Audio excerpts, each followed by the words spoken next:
तर बऱ्याचदा म्हणजे प्रॉब्लेम्स खूप लहान-लहान असतात. पण प्रॉब्लेम येतो कुठे, की त्या कशाप्रकारे आपल्याला कम्युनिकेट केल्या पाहिजेत हेच लोकांच्या लक्षात येत नाही.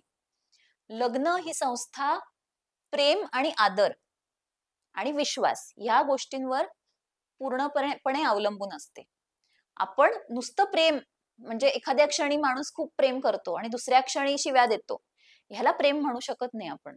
तर कुठल्याही नात्यात तितकाच आदरही महत्वाचा असतो, की आपल्यापेक्षा वेगळा समोरचा मतप्रवाह असेल, तरी पण आदर करतो का आपण त्या गोष्टीचा? आदरपूर्वक संभाषण करतो का?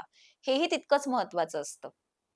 त्याचबरोबर विश्वास, की ठीक आहे, जे काही आहे, पण माझा विश्वास आहे माझ्या पार्टनरवर, की ती काही चुकीचं करणार नाही किंवा ह्या गोष्टी, ह्या मूलभूत गोष्टी आहेत, ह्याच्यावर लग्न ही संस्था अवलंबून असते.